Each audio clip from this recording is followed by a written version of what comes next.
Bismillahirrahmanirrahim.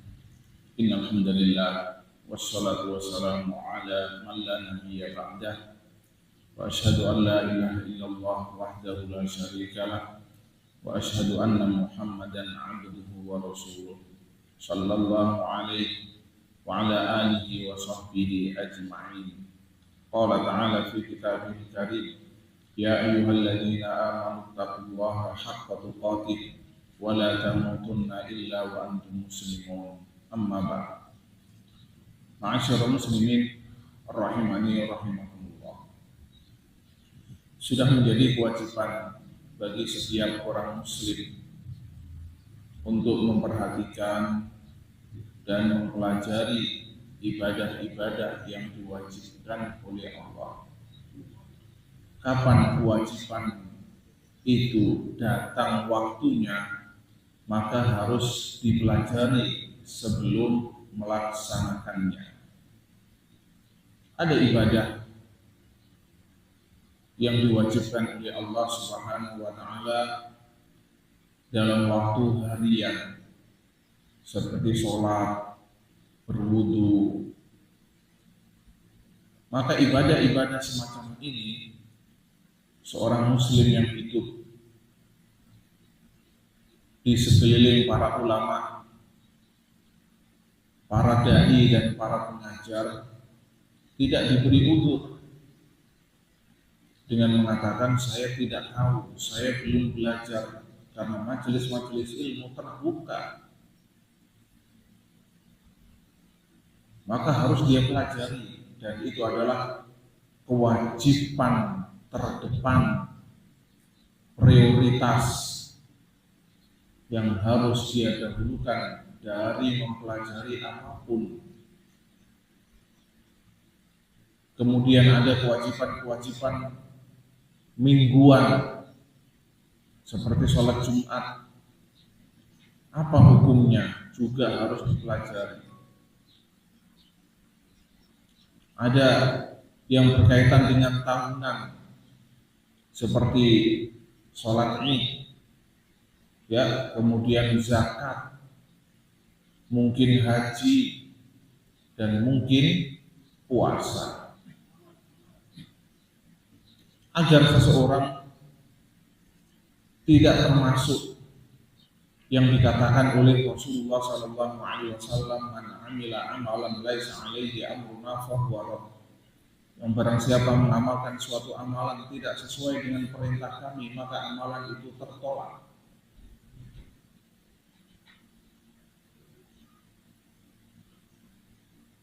Sungguh sangat disayangkan apabila seseorang berijtihad dalam suatu ibadah, akan tapi ternyata tidak mendapatkan pahala dari ibadahnya.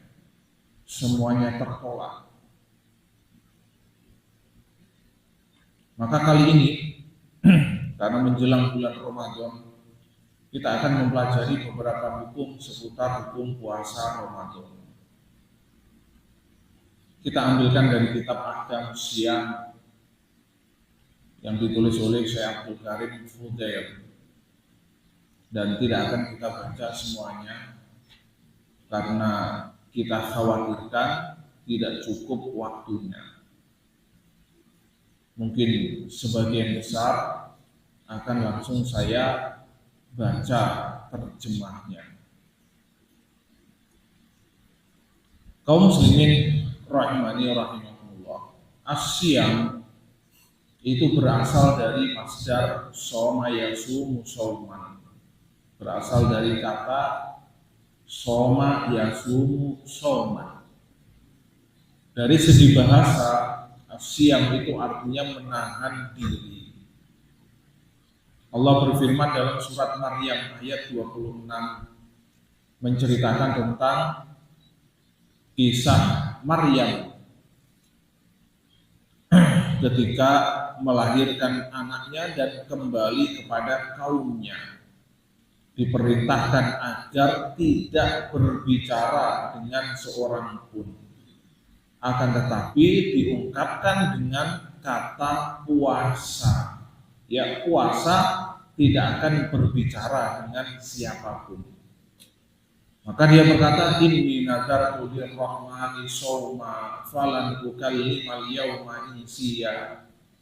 Sesungguhnya saya bernadar ya kepada Allah yang Maha Rahman untuk berpuasa, dan aku tidak akan berbicara hari ini dengan seorang pun dari manusia. Maka sauma di sini arti bahasanya puasa yang bermakna al-imsak, menahan diri. Menahan diri dari apa? Tidak berbicara. Bukan puasa dalam arti menahan diri tidak makan dari sejak terbit fajar subuh sampai tenggelam matahari. Bukan itu artinya. Karena ini baru melahirkan. Bahkan dalam agama kita, wanita yang nifas menyusui itu diberi keringanan untuk tidak berpuasa. Bisa dibayarkan fidyahnya atau mengqadha tahun depan. Adapun dari segi istilah, berpuasa itu adalah al-imsak 'anil muftirat, yaitu menahan diri dari pembatal-pembatal puasa. Menahan diri dari pembatal-pembatal puasa. Apa itu pembatal puasa? Makan, minum, jima. Akan tetapi menahan diri dari makan, minum, dan jima itu biniyati taqarrub ilallah, dengan niat ibadah, mendekatkan diri kepada Allah. Apabila seseorang menahan diri tidak puasa, niatnya untuk operasi, maka itu bukan puasa dari segi istilah, tapi benar juga kalau itu adalah puasa dari segi bahasa. Min tulu'il fajr ila ghurubis syams, dari terbit fajar subuh sampai tenggelam matahari. Itulah puasa yang syar'i. Rasulullah SAW memperingatkan umatnya jangan menyerupai orang Yahudi yang mereka berpuasa dari tulu'ul fajr sampai tenggelam matahari, gelap dan kelihatan bintang kelap-kelip, barulah mereka berbuka puasa. Itu puasanya orang Yahudi. Akan tapi dalam agama Islam, puasa yang syar'i itu sampai tenggelam matahari. Nah,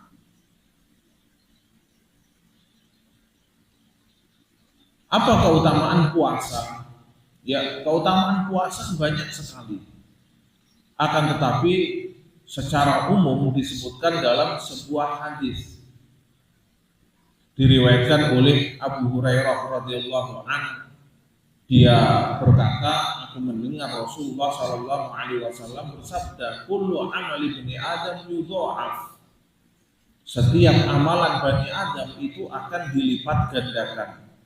Al-hasanatu bi asyri amsalihah.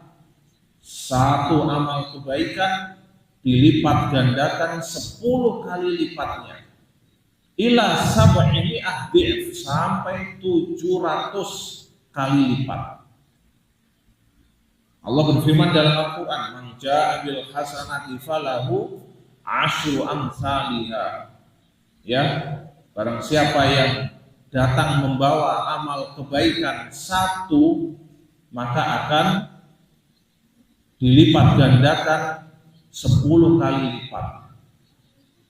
Kemudian masalah sedekah, Allah sebutkan dalam Al-Quran, mathalul ladzina yunfiquna amwalahum fi sabilillah kamathali habbatin ambatat sab'a sanabila fi kulli sumbulatin mi'atu habbah wallahu yudha'ifu liman yasha. Permisalan orang yang menafkahkan hartanya di jalan Allah seperti orang yang menanam satu benih, tumbuh, kemudian berbuah, ya, berbuah ada 7 tangkai. Pada setiap tangkai ada 100 butir. Apakah terbatas? hanya sampai 700 tidak. Karena Allah berkata pada ayat setelahnya, wallahu yudha'ifu liman yasha, dan Allah melipat gandakan untuk siapa yang Dia kehendaki lebih dari itu. Qala Allah Ta'ala, kemudian Rasulullah sallallahu alaihi wasallam berkata, Allah berfirman, berarti ini hadis qudsi. Penggalan awalnya adalah hadis Nabi, kemudian pertengahannya ini adalah hadis qudsi. Allah berkata, illa shaum, ya, kecuali puasa, fa innahu li, sesungguhnya itu adalah milikku, wa ana ajzi bihi, dan aku sendiri yang akan memberikan pahalanya. Yada' syahwatahu wa ta'amahu min ajli, dia meninggalkan syahwatnya dan makanannya karena aku. Lisa'im farhatan, bagi orang yang berpuasa ada dua kebahagiaan. Farhatun inda fitri wa farhatun inda liqa'i rabbih. Ya, bahagia ketika dia berbuka dan bahagia ketika bertemu dengan Rabb-nya. Wala khalufu fami sha'im atyab indallah min rihil miski, dan bau mulut orang yang berpuasa lebih harum di sisi Allah daripada harumnya minyak kasturi. Wassaumu junnah, dan puasa itu adalah perisai. Maka hadis di atas mengandung keutamaan puasa. Yang pertama, Allah Subhanahu wa Ta'ala menisbatkan puasa itu pada dirinya sendiri. Ketika Dia berkata, illa shaum fa innahu li, kecuali puasa, sesungguhnya itu adalah untukku, milikku. Hukum asalnya semua ibadah bisa dilipat gandakan sampai 10 kali lipat, sampai 700 kali lipat. Tapi puasa dilipat gandakan berapa kali lipat, Allah yang lebih tahu. Allah sendiri yang memberikan pahalanya, yang melipat gandakan. Maka ini adalah salah satu ibadah yang dinisbatkan kepada Allah secara langsung, menunjukkan ini ibadah yang sangat mulia, yang perlu perhatian kita. Walaupun hukum asalnya semua ibadah itu untuk Allah, milik Allah, ya. Akan tetapi puasa kenapa dikhususkan? Karena puasa itu menjadi rahasia antara seorang hamba dengan Tuhannya. Ya, maka apa yang menghalangi seorang hamba untuk makan dan minum ketika dia sendirian di kamar? Makanan ada, bukan meninggalkan makan, menahan makan dan minum karena tidak ada makanan. Makanan ada. Tidak ada yang melihat, sendirian di dalam kamar. Akan tetapi tetap menjaga puasanya dan melanjutkan niatnya sampai tenggelam matahari. Mungkin itu adalah salah satu rahasia kenapa puasa dinisbatkan oleh Allah kepada dirinya sendiri. Puasa itu tidak bisa dilihat oleh orang lain. Rata-rata ibadah itu adalah ibadah zahirah. Syahadat orang bisa lihat, masuk Islam orang tahu. Sholat berjamaah orang tahu. Zakat, orang bayar zakat, yang diberi zakat tahu. Haji semua orang tahu. Kalau puasa, apa tandanya puasa? Apa tandanya puasa? Hanya bulan Ramadan itu adalah waktunya puasa. Tapi dari mana Anda tahu fulan puasa, fulan tidak puasa? Dari mana? Karena zahirnya tidak bisa terlihat, maka itu adalah ibadah yang tersembunyi. Walaupun zahirnya itu seperti terlihat bulan puasa Ramadan, tapi siapa yang tahu hakikatnya? Kalau dia benar-benar puasa, tidak ada yang tahu. Maka puasa itu adalah tauhid tingkat tinggi, keikhlasan tingkat tinggi, kesabaran tingkat tinggi, kejujuran tingkat tinggi. Maka pantas jika Allah Subhanahu wa taala menjadikan puasa hanya menjadi miliknya dan dia sendiri yang akan memberikan pahala. Wa ana ajzi bihi. Ini adalah keutamaan yang kedua, yaitu aku yang akan memberikan balasannya. Wa ana ajzi bihi ini diartikan apa? Jazaan la yuhaddu, yaitu pahala yang tidak terbatas. Maka penulis di sini mengatakan fala yadkhul fi tad'if al-madhkur bi sab'ini ahdif. Maka ini tidak termasuk yang dilipat gandakan 700 kali lipat. Ya. Dan tidak ada seorang pun yang ikut dalam ibadahnya. Ibadahnya sendiri-sendiri. Rata-rata ibadah-ibadah yang lain itu bisa ikut. Sholat berjamaah, ya, haji, umroh dibimbing, puasa tidak bisa.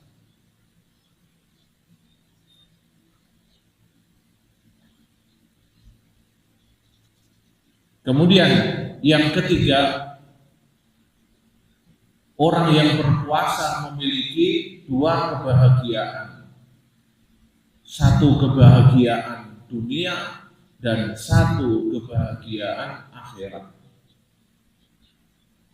Rasulullah SAW berkata dalam hadis di atas, "Lis-shaim farhatan." Orang yang berpuasa punya dua kebahagiaan. Kebahagiaan ketika dia berbuka, ini adalah kebahagiaan dunia.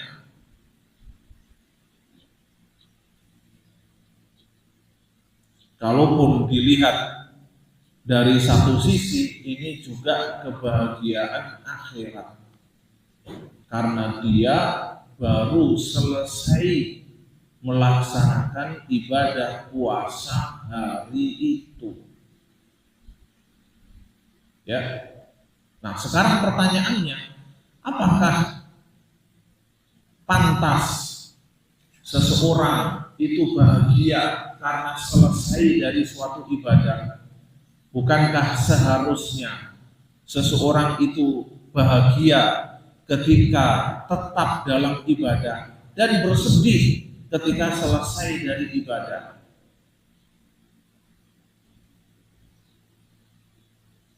Maka jawabannya, kebahagiaan itu adalah kebahagiaan karena berhasil melaksanakan ibadah hari itu. Yang mana ibadah tersebut kalau bukan karena pertolongan Allah tidak akan bisa dia lakukan secara sempurna. Makanya kita dalam beberapa ibadah, ketika selesai ibadah diperintahkan untuk banyak memuji Allah sebagai bentuk bersyukur atas karunia-Nya, pertolongannya, bisa menyelesaikan ibadah itu. Selesai sholat, ya, kita bertasbih, subhanallah, subhanallah, subhanallah, dan kemudian memuji Allah, alhamdulillah, kemudian bertakbir, Allahu Akbar. Demikian juga ketika selesai manasik haji, ya, juga diperintahkan untuk apa? Banyak berzikir. Kemudian yang kedua, bahagia ketika bertemu dengan Tuhannya. Ini adalah kebahagiaan akhirat. Dia akan bahagia ketika melihat apa yang dijanjikan oleh Allah bagi orang-orang yang berpuasa. Dalam hadis yang lain, ya, orang yang berpuasa itu diberi surga khusus untuk orang yang berpuasa. Yuqalu lahu rayyan, yang disebut surga ar-rayyan. La yadkhulu minhu illa shaimun, tidak ada yang masuk ke surga itu kecuali orang-orang yang berpuasa. Hadis riwayat Bukhari dan Muslim. Tentu tempat khusus, rumah khusus, pahala khusus yang diberikan kepada orang yang berpuasa akan menjadikan mereka bangga, bahagia, dan senang di akhirat ketika bertemu dengan Tuhannya. Kemudian keutamaan puasa yang keempat yaitu wala khulufu famis shaim atyab indallah min rihil misk. Ya, bau mulut orang yang berpuasa itu lebih harum di sisi Allah daripada minyak kasturi. Kenapa? Karena ini adalah pengaruh dari ibadah. Segala sesuatu yang muncul karena pengaruh atau efek dari ibadah, dia juga memiliki keutamaan. Ya, orang yang mati syahid dilarang untuk dimandikan, tidak boleh dimandikan dan dimakamkan dalam kondisi seperti dia terluka, karena nanti darah itu akan menjadi saksi. Ya, dan Rasulullah SAW menyebutkan al-launu launud dam war-rihu rihul misk. Nanti pada hari akhirat ketika dibangkitkan, darah itu warnanya warna darah, tapi baunya bau minyak kasturi. Dari sinilah para ulama menyebutkan bahwasannya pengaruh efek dari suatu ibadah itu ada pahalanya tersendiri. Ya, Anda beribadah kemudian merasakan capek, ya, 1 jam, 2 jam, mungkin Anda akan diberi pahala selama itu. Orang yang perang di jalan Allah, kemudian terluka, kemudian dibawa pulang, kemudian dirawat, kemudian meninggal, itu hukumnya mati syahid. Seluruh yang dia rasakan sampai dia meninggal di rumahnya, itu pahalanya adalah pahala jihad. Khomisan, kemudian yang kelima, as-shaumu wiqayah minal ma'asi. Puasa itu adalah wiqayah. Wiqayah itu artinya penjaga.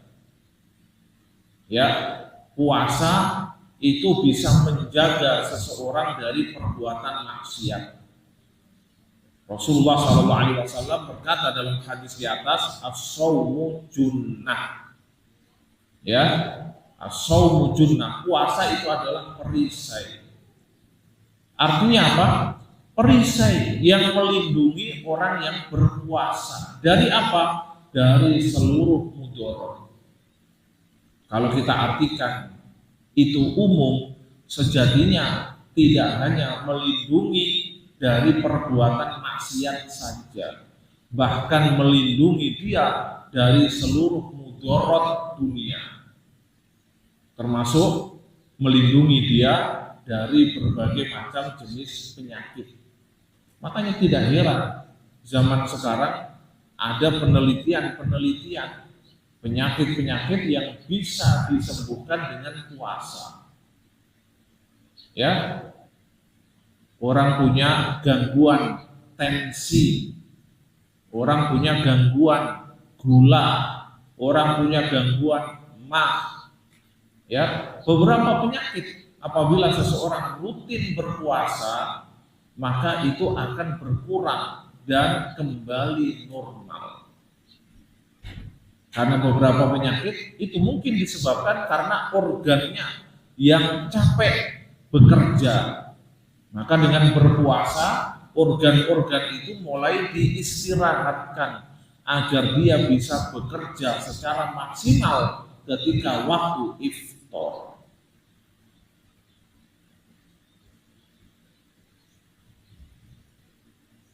Maka di sini beliau berkata, fasaumu junnah yaqil abda mimma yakrah fid dunya wal akhirah. Maka puasa itu sebagai perisai yang akan melindungi seorang hamba dari apa yang dia benci di dunia dan di akhirat. Kaum muslimin rahimani rahimakumullah. Ketika seseorang melihat ru'yah hilal, dianjurkan untuk membaca doa. Apa doanya? Allahu Akbar. Allahumma ahillahu alaina bil amni wal iman wassalamati wal islam wa taufiqi lima yuhibbu rabbuna wa yabda rabbuna wa rabbuka Allah. Ya, ini disebutkan dalam hadis riwayat Tirmidzi, dan At-Tirmidzi mengatakan hasanun gharib, mengisyaratkan hadis ini kemungkinan dhaif. Ya.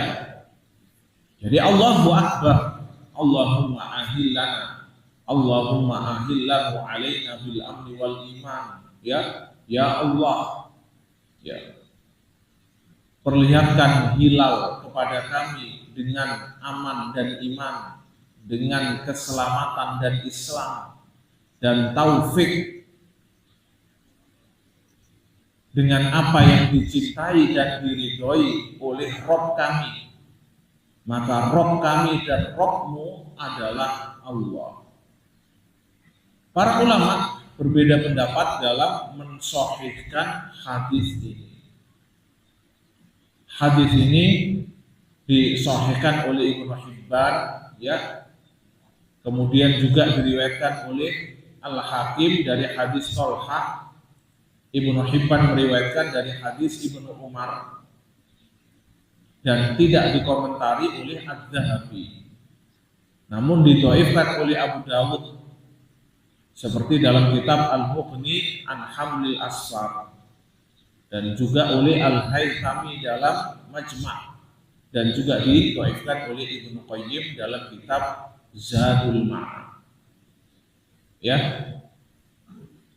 Akan tetapi Syekh Abdul Karim Khudair dia mengatakan walladzi yadhhar annahu qabilun litafsir. Ya, sepertinya hadis ini masih bisa, ya, naik derajatnya menjadi hasan li ghairihi.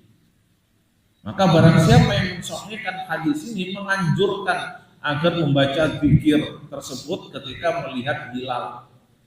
Adapun yang mendhaifkan, ya, apabila dia punya pendapat seperti pendapat jumhur, hadis dhaif apabila dhaif, ya, sebab dhaifnya itu tidak terlalu parah, maka boleh diamalkan dalam fadhailul a'mal.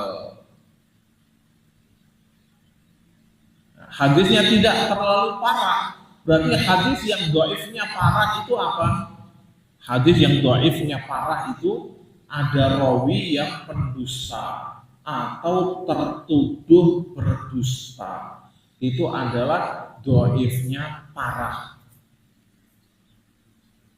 Maka tidak akan naik derajatnya menjadi hasan li ghairihi.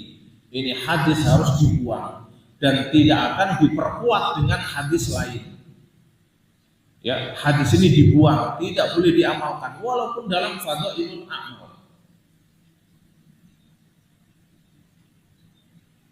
Pernah berdusta berarti maksudnya berdusta itu berdusta atas nama Rasulullah. Pernah membuat hadis palsu. Dia mengatakan Rasulullah bersabda, padahal Rasulullah tidak pernah berkata seperti itu. Maka dia dikatakan kadzab, pendusta, dan hadis yang dia riwayatkan hadis palsu. Maka jangan salah paham, karena sebagian orang salah paham ketika kita mengatakan hadis ini palsu, dusta. Maka dia berkata, enggak mungkin Rasulullah berdusta. Berarti dia enggak paham.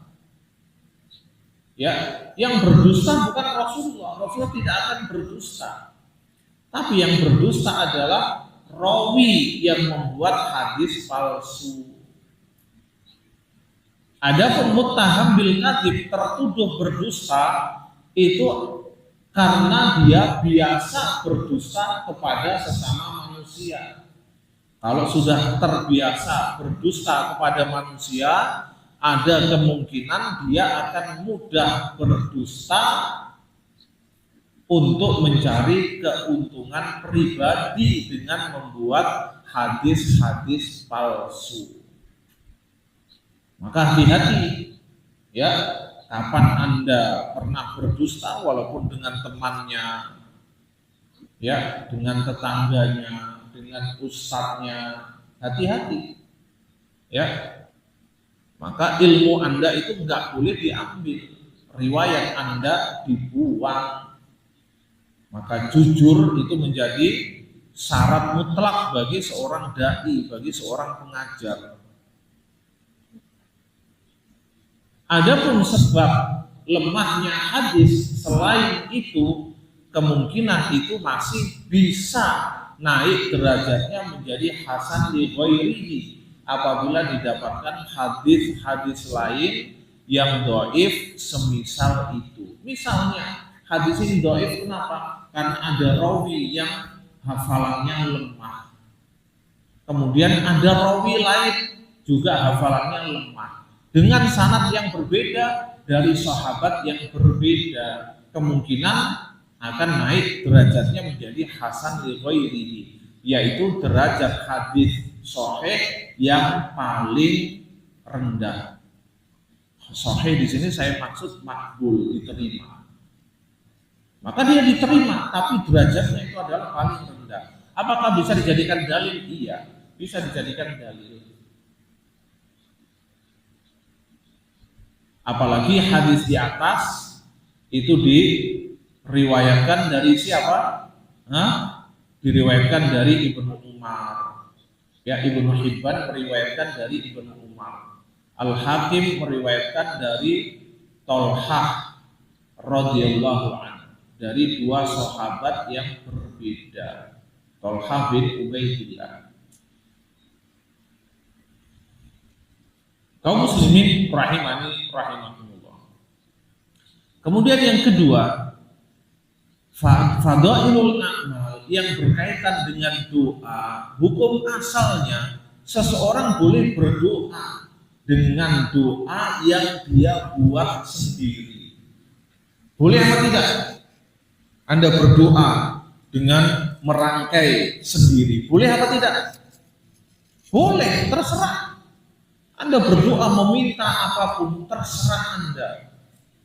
Ya, hukum asalnya boleh. Apalagi kalau ada contoh doa, mencontoh doa dari orang lain, boleh apa tidak? Fulan punya doa bagus sekali, saya ikut deh, saya tiru, boleh apa tidak? Boleh.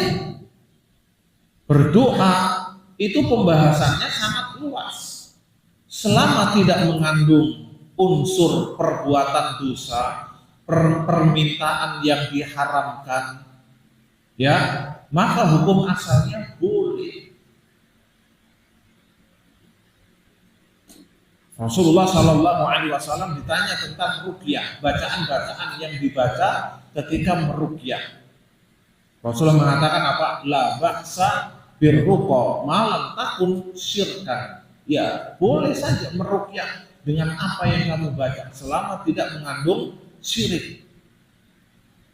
Jawaban umum.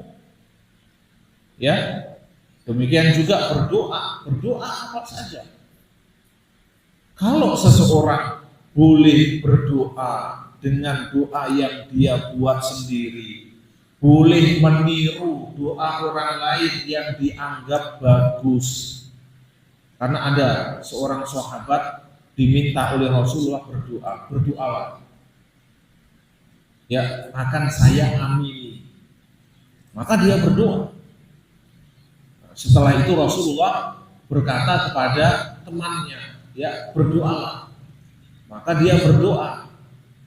Setelah diamini oleh Rasulullah, orang pertama berkata, ya Rasulullah, saya ingin berdoa seperti doa dia. Rasulullah mengatakan, sudah didahului temanmu.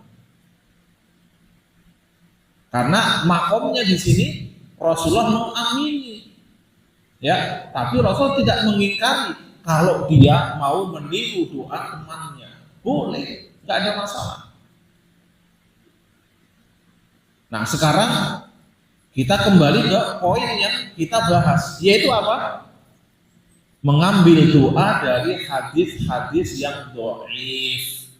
Kalau memang maknanya bagus, tidak ada yang melanggar syariat agama, maka boleh ditiru walaupun sanadnya dhaif. Seperti yang sekarang kita bahas. Allahu Akbar, Allahumma ahillahu alaina bil amni wal iman wassalamati wal islam wat taufiq lima yuhibbu rabbuna wa yarda. Rabbuna wa rabbuka Allah. Apalagi hadis di atas masih diperdebatkan. Ada yang mensahihkan, ada yang mendhaifkan. Kemudian pembahasan berikutnya yaitu tentang hukum puasa Ramadan. Puasa Ramadan termasuk salah satu kewajiban dalam agama Islam dan menjadi rukun Islam.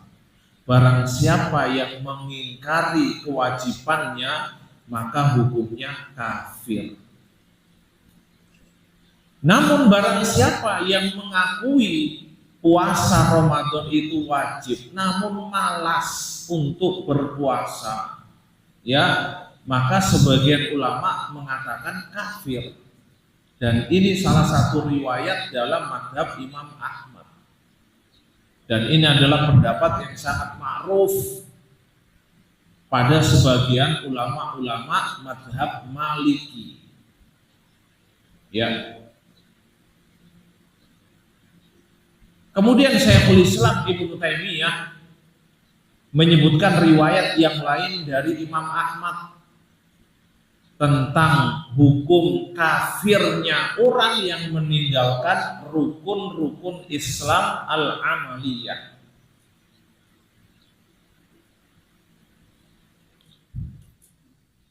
Dengan mengatakan bahwasannya orang yang tidak melafadzkan dua syahadat itu tidak dihukumi muslim dan sama sekali tidak masuk ke dalam agama Islam. Nabi SAW bersabda, umirtu an uqatilan nas hatta yashhadu alla ilaha illallah. Aku diperintahkan untuk memerangi manusia hingga mereka mengucapkan syahadat la ilaha illallah. Adapun masalah sholat, yang itu adalah rukun kedua dalam agama Islam, ya, maka orang yang meninggalkan sholat dengan mengingkari kewajibannya itu juga dihukumi kafir. Dan ini dinukil oleh siapa? Oleh beberapa ulama salaf. Disebutkan oleh Abdullah bin Syakik. Dia mengatakan, kana ashabu Muhammadin sallallahu alaihi wasallam la yarawna syai'an minal a'mal tarkuhu kufrun ghairus shalah. Jadi para sahabat Nabi Muhammad sallallahu alaihi wasallam tidaklah melihat ada suatu amalan jika ditinggalkan hukumnya kafir kecuali sholat. Ini hadis riwayat Tirmidzi dan disahihkan oleh Imam Nawawi dalam kitab Khulasatul Ahkam dan juga disebutkan dalam kitab Riyadhus Shalihin. Maka perhatikan di sini, para ulama itu sepakat kalau dia mengingkari kewajibannya. Akan tetapi jika dia tidak mengingkari kewajibannya, hanya malas untuk melakukannya, Maka di sini para ulama berbeda pendapat. Sebagian mengatakan tetap hukumnya kafir. Ya, orang yang malas untuk mengucapkan syahadat. Kenapa tidak mau masuk Islam? Malas saya mengucapkan syahadat. Hukumnya apa? Ya kafir, belum masuk Islam. Dalam masalah sholat, Rasulullah Shallallahu Alaihi Wasallam berkata, al-ahdul ladzi bainana wa bainahumus sholah. Ya, perbedaan antara kita dengan mereka itu adalah sholat. Faman tarakaha faqad kafar. Barang siapa yang meninggalkannya berarti dia telah kafir. Ini hadis riwayat Tirmidzi, ya, An-Nasai, Ibnu Majah dan Imam Ahmad. Hadisnya sahih. Dalam riwayat yang lain disebutkan bainal abdi wa bainal kufri wa syirki tarkus shalah. Perbedaan seorang hamba ya antara kekufuran dan kesyirikan itu adalah meninggalkan sholat. Ini hadis riwayat Muslim. Ya. Akan tetapi Imam Albani rahimahullah beliau berpendapat bahwasannya orang yang meninggalkan sholat karena malas itu dilihat dari mana? Ya, malas itu dilihat dari apa? Kadang sholat, kadang tidak. Jadi kadang sholat, kadang tidak, berarti dia malas. Demikian juga kalau kita kiaskan kepada puasa, kadang dia puasa, kadang tidak. Ya, maka hukumnya apa? Ya, ini pendapat pertama, hukumnya kafir, masuk dalam keumuman apa? Hadis di atas. Ditambah lagi dengan ayat-ayat Al-Quran. Allah Subhanahu wa taala berfirman dalam Al-Quran, fa in tabu wa aqamus sholata wa atauz zakata fa ikhwanukum fid din. Kalau mereka bertaubat, orang-orang kafir bertaubat dengan apa? Membaca syahadat. Kalau mereka bertaubat, membaca syahadat, kemudian mendirikan sholat dan membayar zakat, maka itu saudaramu seagama. Artinya, kalau tidak melakukan salah satu dari tiga hal ini, ya bukan saudaramu seagama. Berarti apa? Kafir. Akan tetapi ada hadis yang diriwayatkan oleh oleh Ubadah bin Somit. Ya, dia berkata, aku mendengar Rasulullah Shallallahu Alaihi Wasallam bersabda, khamsu sholawat katabahunna Allah alal ibad. 5 sholat yang Allah wajibkan bagi manusia. Man ata bihinna lam yudayyi minhunna syai'an istighfafan bihaqqihinna kana lahu indallahi ahdun ayyudkhilahul jannah. Barang siapa yang melaksanakan, tidak menyia-nyiakan sedikit pun dari sholat itu dan tidak meremehkan kewajibannya, maka menjadi apa? Menjadi kewajiban bagi Allah, ada janji dari Allah untuk dimasukkan ke dalam surga. Nah, kalimat yang terakhir ini yang digaris bawahi. Wa man lam ya'ti bihinna falaysa lahu indallahi ahdun. Dan barang siapa yang tidak melakukannya, tidak ada janji bagi Allah. Tidak ada janji untuk dimasukkan ke surga. Tapi apa yang terjadi? Insya'a adzabahu wa insya'a ghafara lahu. Kalau Allah berkehendak akan mengadabnya, jika Allah berkehendak akan mengampuninya. Ternyata orang yang menyia-nyiakan sholat itu masih ada kemungkinan untuk diampuni. Kalau ada kemungkinan untuk diampuni berarti apa? Dia tidak kafir. Berbeda dengan dosa syirik yang disebutkan dalam Al-Quran, innallaha la yaghfiru ayyushraka bihi. Allah tidak akan mengampuni dosa syirik. Wa yaghfiru ma duna dzalika liman yasha. Dan Allah mengampuni dosa selain syirik bagi orang yang Allah kehendaki. Berarti dosa selain syirik, ya apa? Ya dosa membunuh. Dosa membunuh disebutkan dalam Al-Quran apa? Kekal di neraka. Ya. Wa may yaqtul mu'mina muta'ammidan fajazaohu jahannam khalidan fiha. Barang siapa yang membunuh orang mukmin dengan sengaja, ya, maka balasannya adalah neraka jahanam, kekal di dalamnya. Disebutkan kekal di dalamnya. Bagaimana kita menempatkan ayat ini dengan ayat yang kita baca? Allah tidak mengampuni dosa syirik, tapi Allah mengampuni dosa selain syirik.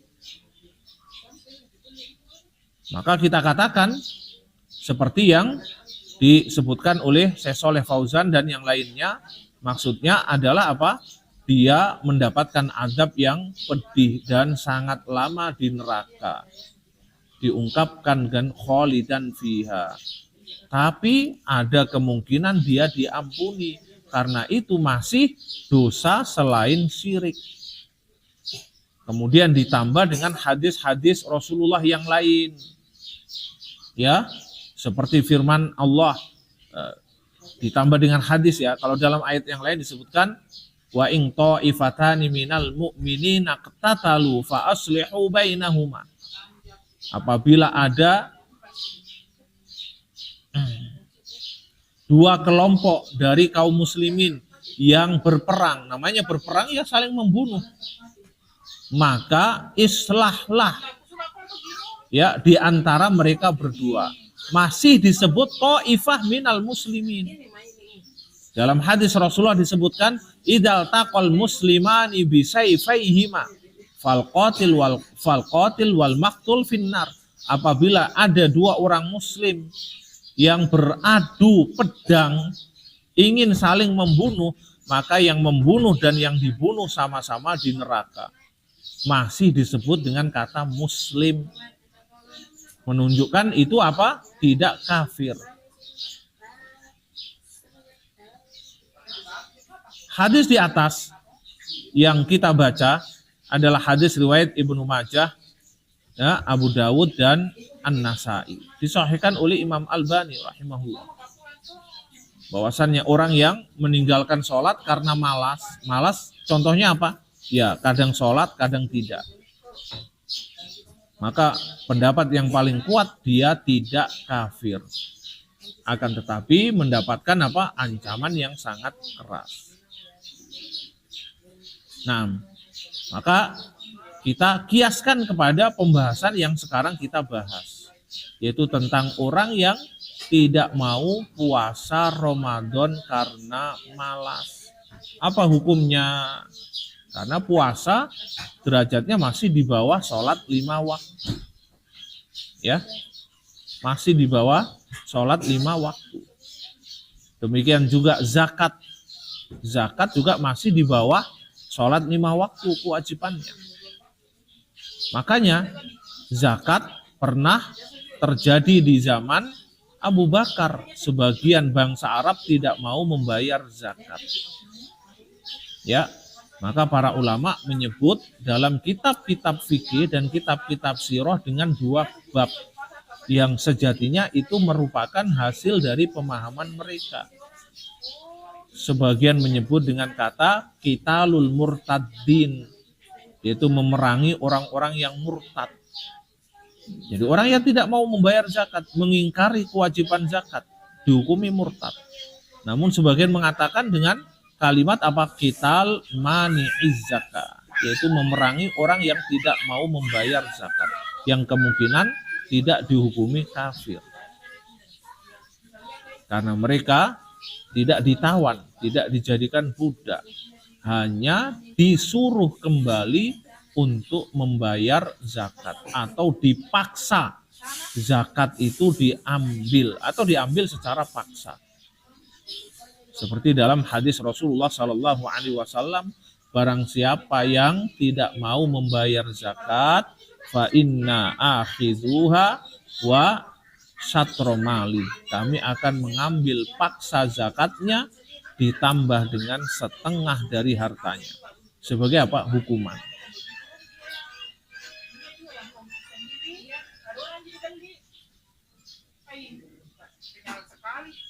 Oleh sebab itu, ya, dalam masalah puasa, kewajibannya disebutkan dalam ayat Al-Quran, ya ayyuhalladzina amanu kutiba alaikumussyiyam. Wahai orang-orang yang beriman, diwajibkan bagimu berpuasa. Diwajibkan bagimu berpuasa. Nah, pertanyaannya puasa apa ini? Hah? Diwajibkan bagimu berpuasa. Puasa apa ini? Hah? Puasa Ramadan. Mana kalimat Ramadan dalam ayat? Tidak ada. Tapi kenapa diartikan puasa Ramadan? Karena di situ asyam disebutkan dengan alif lam. Dan alif lam itu lita'rif, menunjukkan makrifat. Maka asyam di situ maksudnya adalah puasa Ramadan, bukan puasa yang lain. Ya.